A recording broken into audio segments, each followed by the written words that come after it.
Por lo contanos pelo qual de procedura com a agendapunt e primeiro agendapunt de mainta onde a trata lo qual tá geloofsbrief de senhor Ricky Hoek com essa que vai retiro também de senhor Adi Thijssen e procedura. Bom dia, senhor Espinosa. Em verdade, amanhã nós temos reunião de 3 agendapunten. Agendapunt número 1, tal qual trata o geloofsbrief de senhor Ricky Hoek.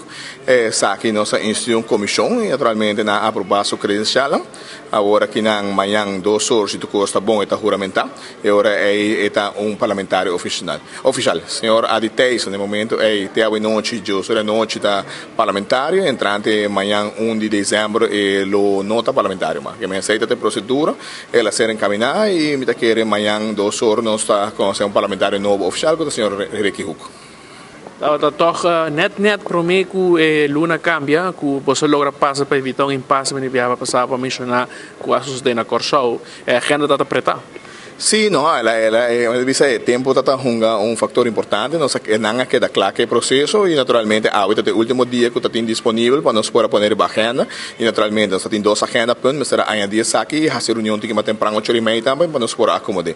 Para sobra manemos anunciar bem se acaba, se não queda claro amanhã per direct senhor Adi Thijssen lo a retirar e nós lo está dando um impasse de 10 membros no momento já tem correspondência assim com da Corsau, por exemplo, jueza manda de oposição para formar quórum, para acreditar e credenciar a geloofsbrief de parlamentário, mas que por ser oficializado e me quer nós não temos chega assim a lei, está responsável do governo e de banda de coalição para assinar para juramentar na mesa percurar para na mesa membro do parlamento por raio sociedade do parlamento. Agora vou raio parlamentário novo com traspasso da sociedade é algo que quizás é comissão que o senhor Thijssen da forma parte de dia automaticamente traspassar tem toch wel traspasso da sociedade comparado com o ministro ou feito full outro?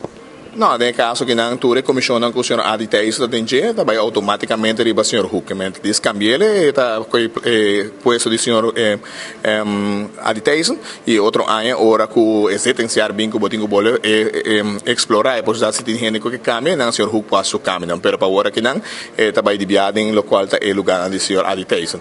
Dus mañana ufficialmente quando il signor Hoek sta assumere il ruolo di parlamentario, ora che è giuramentato, se è il ciclo che falta, che passa mesmo che ne abbiamo bene se venga também quando por assumir até hora que ela sai fora de prisão ela juramentar é por dentro do parlamento desse caso também.